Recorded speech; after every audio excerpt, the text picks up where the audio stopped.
Good morning students. आज हम पढ़ेंगे गुड्स एंड सर्विस टैक्स, वस्तु एवं सेवा कर।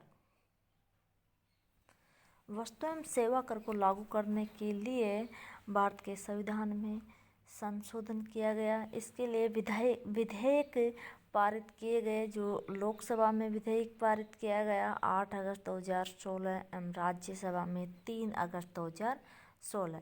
GST in India. भारत में वस्तु एवं सेवा कर विधेयक जीएसटी बिल एक बहुचर्चित विधेयक है, जिसमें 1 अप्रैल 2017 से पूरे देश में एक समान मूल्य वर्धित कर लगाने का प्रस्ताव पारित किया गया। इस कर को वस्तु एवं सेवा कर कहा गया है।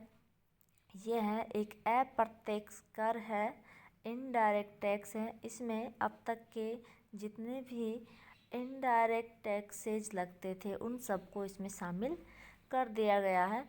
उद्देश्य क्या है? जीएसटी एक प्रकार की अप्रत्यक्ष कर सुधार योजना, इनडायरेक्ट टैक्स रिफॉर्मेशन है, पॉलिसी है, जिसका उद्देश्य राज्यों के बीच वित्तीय बाधाओं को दूर करके एक समान बाजार को बांध कर रखना है। इससे ऑल इंडिया में एक समान कर प्रणाली हो जाएगी। यह संपूर्ण भारत में वस्तुओं और सेवाओं पर लगाया जाने वाला एकल राष्ट्रीय एक समान कर है। जीएसटी यदि अपनाया गया तो ये कर विसंगतियों को दूर करके कर प्रशासन, टैक्स एडमिनिस्ट्रेशन अत्यंत सरल बना देगा।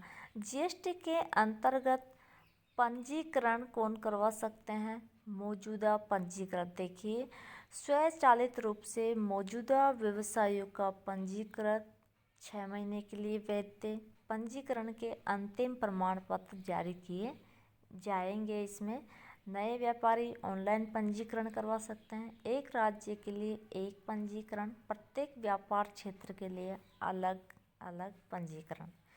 किसको जीएसटी के अंतर्गत पंजीकरण करना चाहिए? वित्तीय वर्ष के दौरान कर योग की आपूर्ति 20 लाख से अधिक हो। उत्तरी पूर्वी राज्यों के लिए 10 लाख से अधिक।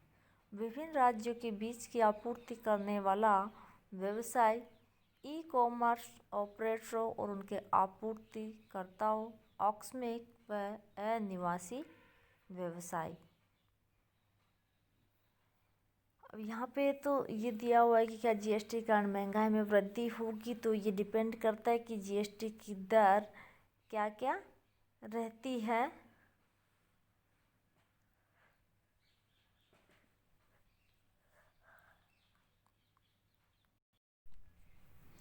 क्या जीएसटी के कारण महंगाई में वृद्धि होगी, इसे हम एक एग्जाम्पल के द्वारा देख सकते हैं। यहाँ पे आज की स्थिति देख रहे हैं हम। जीएसटी से पहले की स्थिति है ये, कि जैसे कोई वस्तु है उसकी लागत 100 रुपये है, उस 100 रुपये पर वेट लगता है तो उसकी जो कीमत हो जाती है 150 रुपये। इस 150 रुपये पर उत्पाद कर लगता है 12.5, तो ये 19 होता है। इस तरीके से उसकी कुल लागत हो जाती है 169 रुपये। फिर उस पर केंद्रीय बिक्री कर लगता है CST 2%, तो ये 3 हो जाता है। और राज्य मूल्य वर्धित कर लगता है 12.5%। इस तरीके से जो कुल योग होता है वो 172 होता है। और फिर यही वस्तु जब थोक विक्रेता के पास जाती है तो वो भी इस पे वही टैक्स फिर से लगते हैं, और इस तरीके से उस वस्तु की कीमत हो जाती है 216 रुपये। फिर वही वस्तु 216 की जब फुटकर विक्रेता के पास जाती है तो उसके पास फिर से ये टैक्स लगते हैं, और फाइनली उस वस्तु की कीमत होती है 253 रुपये। तो उपभोक्ता के पास वस्तु पहुंचती है 253 रुपये में। अब यहाँ पे हम देखते हैं जीएसटी के बाद की स्थिति। तो जो वस्तु है उसकी जो कॉस्ट है उत्पादक की वो है 100 रुपये। उस पर मूल्य वर्धित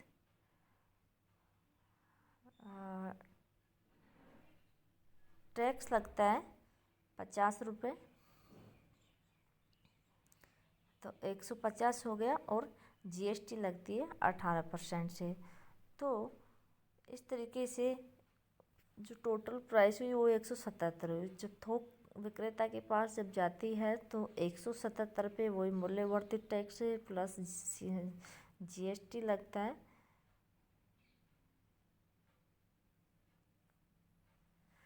और इस तरीके से जो प्राइस